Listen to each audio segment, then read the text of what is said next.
దేవునికి మహిమ కలుగును గాక. చూడండి, మీరందరూ బాగున్నారా? చూడండి, లేఖనాల ద్వారా దేవుడు ఏం మాట్లాడుచున్నాడో మనం చూద్దామండి. ఎంతో మనం ప్రయాస పడుతుంటాం ఈ లోకంలో, ఎన్నో ఇబ్బందులు మనం ఎదుర్కొంటుంటాం. కానీ దేవుడు వాక్యంతో మనల్ని బలపరుస్తున్నాడండి.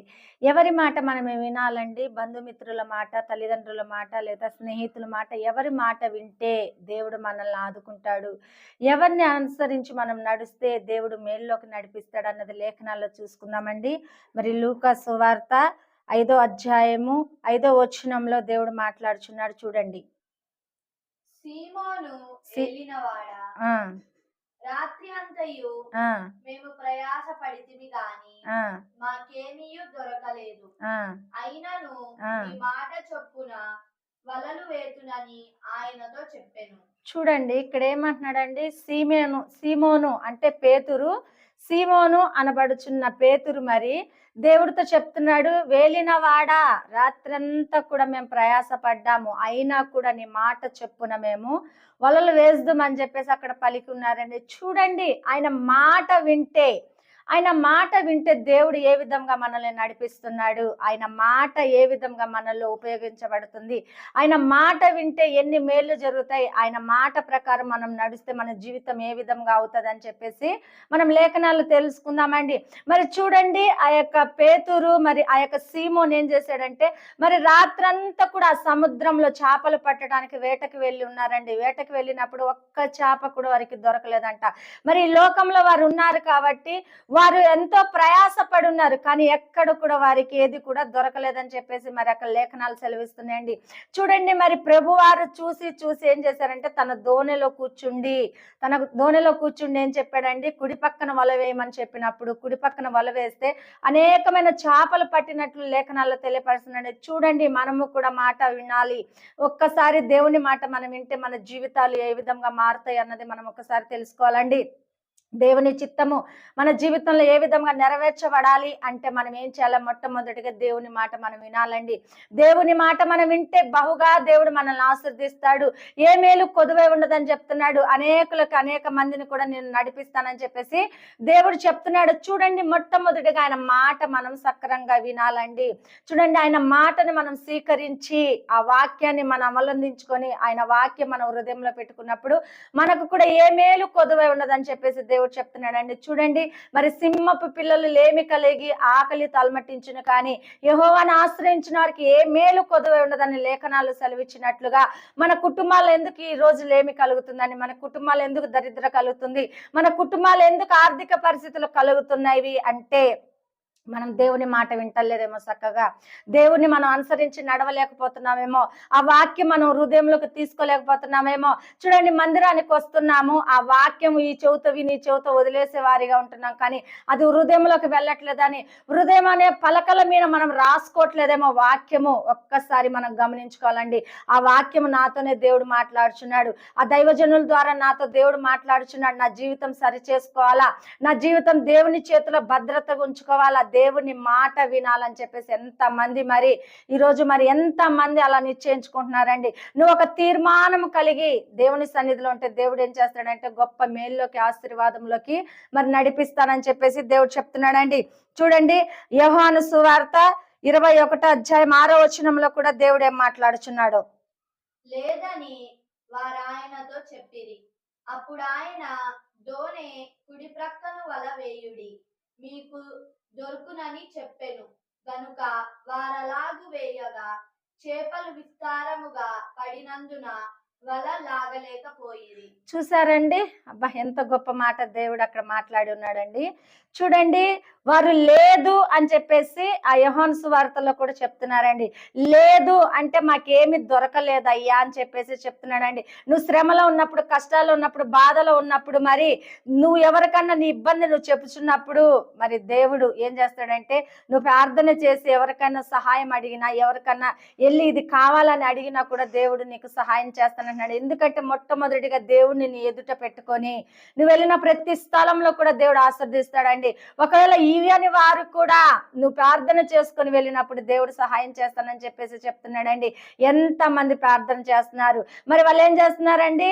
అయినా కూడా నీ మాట చొప్పున అంటున్నారండి. చూడండి, అక్కడ కూడా నీ మాట చొప్పున అంటున్నారు. మరి కుడి పక్కన వల వేయమన్నప్పుడు మరి విస్తారమైన చేపలు అక్కడ పట్టి ఉన్నారండి.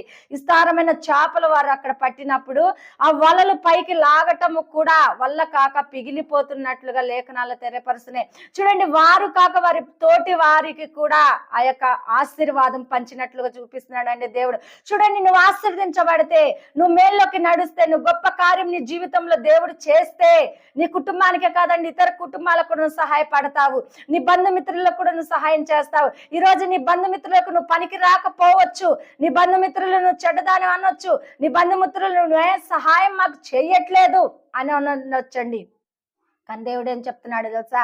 నన్ను ఆశ్రయిస్తే చాలమ్మా, నీ బంధుమిత్రుల కంటే నిన్ను హెచ్చిస్తాను, ఈ లోక ప్రజల కంటే నిన్ను హెచ్చిస్తానని చెప్పేసి చెప్తున్నాడండి. మరి ద్వితీయోపదేశ కాండంలో కూడా దేవుడు మాట్లాడుచున్నాడండి. యెహోవా మాట శ్రద్ధగా విన్న వేళలా ఈ భూమి మీద ఉన్న సమస్త జనుల కంటే నిన్ను నేను హెచ్చిస్తానని చెప్పుచున్నట్లుగా మరి దేవుడు, మనం ఏ విధముగా దేవుని మాట మనం శ్రద్ధగా వింటున్నాము? చూడండి, మన తండ్రి మాట, తల్లి మాట, స్నేహితుల మాట, బంధువుల మాట వింటాము. ఆపద కలిగితే వారి వద్దకు వెళ్ళి మనము చేయి చాపుతాము. కానీ దేవుడు ఏమంటున్నాడు తెలుసా? ఆపద వచ్చినప్పుడు నా వద్దకు రామ్మ, నీ శ్రమ వచ్చినప్పుడు నా వద్దకు రామ్మ, నీ కష్టం కలిగినప్పుడు నా వద్దకు రామ్మ, నీ కన్నీరు కారుస్తుంటే నా వద్దకు రామ్మ, నేను సహాయం చేస్తానని చెప్పేసి దేవుడు అభయం ఇస్తుంటే, ధైర్యపరుస్తుంటే మనం వెళ్ళగలుగుతున్నామండి. మరి అందరి దగ్గరికి వెళ్తున్నాం, కానీ దేవుణ్ణి మనం ఎందుకు ఆశ్రయించలేకపోతున్నాం? దేవుని దగ్గరకు మనం ఎందుకు వెళ్ళలేకపోతున్నాం? అతను మన తండ్రి అయి ఉన్నాడండి. దేవుడు మన తండ్రి అయి ఉన్నాడు కాబట్టి ప్రతి సమస్తమును కూడా ఆయన చూస్తున్న వాడు కాబట్టి మనం ఏం చేయాలంటే దేవుడి సన్నిధిలో కూడి ప్రార్థన చేయాలండి. దేవా, నాకు ఈ సహాయం కావాలి, దేవా నా బిడ్డల చదువు కావాలి, దేవా నాకు ఉద్యోగం కావాలి, నా భర్తకు ఉద్యోగం కావాలి, మేము లేమిలో ఉన్నాము, శ్రమల్లో ఉన్నాము, కష్టాల్లో ఉన్నాము, బాధలో ఉన్నాము, తండ్రి మాకు సహాయం చెయ్యి. మరి నువ్వు ప్రార్థన చేయటం ఆలస్యమండి, దేవుడు ఏదో ఒక ద్వారం తెరుస్తాడు, ఏదో విధముగా నీకు సహాయం పంపిస్తానని చెప్పేసి దేవుడు చెప్తున్నాడండి. మనం అడిగే వారిగా ఉందామండి. మనం దేవుణ్ణి అడిగితే చాలండి, మనకు ఆయన ఏం చేస్తాడంటే సమస్తమును కూడా మనకు అనుగ్రహించుట కొరకు ఆయన ఏం చేస్తాడంటే ఈ భూలోకంలోకి వచ్చిన్నాడండి. నీ శ్రమ, నీ కష్టము, నీ బాధ, నీ హింస, నీ లేమి, నీ కరువు, నీ సమస్తమును కూడా విడిపించుట కొరకు ఆయన ఈ భూలోకంలోకి వచ్చి ఉన్నప్పుడు మనం ఏం చేయాలంటే దేవుడికి సమస్తమును కూడా చెప్పేవారిగా ఉండాలండి. ఆయన నుండి సహాయం మనం పొందుకోవాలండి. అత్యధికమైన ఆశీర్వాదంతో మనం నింపబడాలంటే మొట్టమొదటిగా ఆయన మాట మనం వినాలండి. మరి ఆ యొక్క అపోస్తులు ఏం చేస్తారండి? వారి అపోస్తులు కాకముందు, దేవుణ్ణి వెరగక ముందు, దేవుణ్ణి అమ్మడించక ముందు, దేవుడు అంటే వారికి తెలియక ముందే దేవుడు మాటకు లోబడి ఉన్నారు. మనము ఈ రోజు దేవుణ్ణి కలిగి ఉన్నాము, దేవుని ఆత్మ కలిగి ఉన్నాము, దేవుని వాక్యం మనం వింటున్నాము, దేవుళ్ళో మనం నడుస్తున్నాము. కానీ మనం అడగలేకపోతే దేవుడు ఏ విధంగా మనల్ని ఆశీర్దిస్తాడండి? మనం అడగాలండి, అడిగితే చాలండి, ఆయన సమస్తమును కూడా కుమ్మరిస్తాడు అంటున్నాడు. మరి ఈ రోజు మనం అడిగే వారికి ఉన్నామండి. ఏదో ఒక మేలు దేవుడి నుండి మనకు కావాలండి. ఏదో ఒక సమస్య మన కుటుంబంలో ఉంటది కాబట్టి ఆ సమస్యను ఎత్తి పెట్టి ప్రార్థన చేస్తే దేవుడు ఏం చేస్తాడంటే గొప్ప కార్యం చేస్తాడు. ఒకవేళ నీ భర్త ఉద్యోగ విషయంలో ఏదన్నా సఫర్ అవుతున్నాడేమో, లేదా నీ తల్లిదండ్రులు ఏదైనా వ్యాపారంలో సఫర్ అవుతున్నారేమో, లేదా నీవు సఫర్ అవుతున్నావేమో, కుటుంబ సమస్యలతో సఫర్ అవుతున్నారేమో, కోర్టు కేసులలో సఫర్ అవుతున్నారు, ఎటువంటి సమస్య అయినా కూడా ఈరోజు దేవుడు ఏమంటున్నాడు తెలుసా? నన్ను అడుగుడి, సమస్తమును కూడా నేను కార్యం చేస్తానంటున్నాడండి. మనం నేర్చుకుందామండి, దేవుణ్ణి అడుగుదాము, ఆ మేళ్ళు మనం పొందుకుందాము. మరి ఆ మేళ్ళు పొందుకున్నప్పుడు అందరికీ కూడా మనం ఏం చేస్తామంటే ఘనముగా ఉంటామండి. ఘనముగా మనం ఏం చేస్తామంటే మన ఆశీర్వాదం అనేక మంది చూసినప్పుడు వారందరూ కూడా ఏం చేస్తారంటే ఆటోమేటిక్గా నిన్ను పట్టి, నీ ఆశీర్వాదం పట్టి, నీ దీవెన పట్టి, నీ మహిమకరంగా పట్టి దేవుడు ఏం చేస్తాడంటే మరి వారిలో హెచ్చించినప్పుడు వారందరూ కూడా వచ్చి సాక్ష్యం ఇస్తారండి నీ కొరకు. మరి దేవుడు అంత గొప్ప కార్యం చేయాలంటే మొట్టమొదటిగా మనం దేవుని సన్నిధిలో దేవుని మాట వినేవారిగా ఉందాము. ఒక్కసారి మనం ఆలోచన చేసుకుందామండి, నిజంగా నేను దేవుడి మాట వింటున్నానా?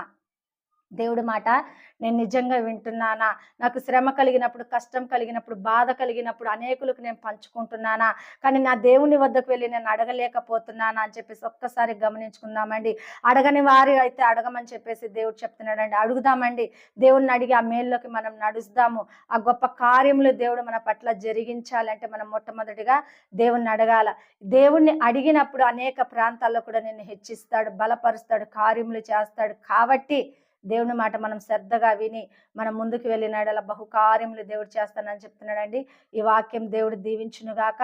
మరి ప్రార్థన చేసుకుందాము. మహాగణుడా, పరిశుద్ధాత్ముడా, జీవాధిపతి, నిన్ను స్తుతిస్తున్నాను, నిన్ను ఘనపరుస్తున్నాను, నిన్ను మహింపరుస్తున్నాను ప్రభా. ఆశ్చర్య కార్యములు చేయి నా దేవా, నీకు వందనాలు నాయన.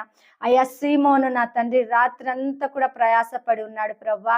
ఈ లోక భారము కలిగిన లోక ప్రయాసపడిన తండ్రి ప్రభా. అయ్యా తన కుటుంబాన్ని పోషించుకోవాలని నా తండ్రి కోరికతో, ఆశతో నాయన. అయ్యా ఇదిగో నా తండ్రి రాత్రంతా సముద్రంలో ప్రభా ప్రయాసపడి ఒక్క చేప కూడా పట్టనప్పుడు నాయన, అయ్యా ఆ దోణిలో మీరు కూర్చుండి నా తండ్రి ప్రభా. అయ్యా వారి ప్రయాసను మీరు చూచి ఉండి నా తండ్రి ప్రభా ఆ దోణి లోతునికి పొమ్మన్నప్పుడు ప్రభా, వేలిన వాడ రాత్రంతా మేము ప్రయాసపడి ఉన్నాం కానీ మాకేమి దొరకలేదు, అయినను నీ మాట చొప్పున మేము వల వేద్దామని ప్రభా, కేవలం నీ మాట వారు విని ఉన్నారు తండ్రి. నీకు వందనాలు. నీ మాట వినినప్పుడు ప్రభా ఎంత గొప్ప కార్యం వారి జీవితంలో చేస్తున్నావో లేఖనాలు తెలియపరుస్తున్నాయి ప్రభా. అయ్యా నీ మాట విని నా తండ్రి విస్తారమైన చేపలు నా తండ్రి పట్టి ఉన్నారు. వారి లేమి, వారి కొరత, వారి దరిద్రత సమస్తమును కూడా మీరు పోగొట్టి ఉన్నారు తండ్రి. అటువంటి స్థితిలో ఈ రోజు ఎవరైనా ఉన్నారేమో ప్రభా, నీకు వందనాలు. నిన్ను అడిగే వారిగా ఉండక నా తండ్రి ప్రభా నిర్లక్ష్యతతో ఉంటున్నామేరో ప్రభా, నిన్ను అడగలేకపోతున్నారేమో తండ్రి. ఈ దినము తీర్మానము కలిగి ప్రభా ప్రతి ఒక్కరు కూడా నిన్ను అడుగుటకున్న సహాయం దయచేయబడునుగా కానీ ప్రార్థిస్తున్నాం. వారి కుటుంబాల్లో ఉన్న లేమి, కరువు, దరిద్రత, హింస, బాధ సమస్తమును కూడా తొలగిపోవునుగా కానీ ప్రార్థిస్తున్నాం తండ్రి. ఉద్యోగ విషయాలలో సమస్త నా తండ్రి, వ్యాపార విషయాల్లో సమస్త ప్రభా, అయ్యా కోర్టు కేసులలో సమస్త ప్రభా, భూముల విషయంలో సమస్త నాన్న యేసు నామంలో తొలగిపోవునుగా కానీ ప్రార్థిస్తున్నాం. గొప్ప కార్యములు జరిగించండి నాయన. అయ్యా ఈడు ఎంతమంది అయితే చూస్తున్నారో వారి కుటుంబాలను హెచ్చింపచేయండి, బలపరచండి, కార్యములు జరిగించమని ప్రార్థిస్తున్నాము తండ్రి. నీకు వందనాలు ప్రభా. ఆశ్చర్య కార్యములు, బహుకార్యములు, నూతన కార్యములు ప్రభా వారి కుటుంబంలో మీరు జరిగించి నిన్ను అడిగే వారిగా ఉంచి నాయన అనేకమైన దీవెనలతో నా తండ్రి ఆ బిడ్డలందరూ నింపబడుటకు సహాయం దయచేసి మీరొక్కరే మహిమ గంత ప్రభావం పొందుకోమని యేసు నామములో అడుగుచున్నాం తండ్రి. ఆమేన్. మీ అందరికి వందనాలండి.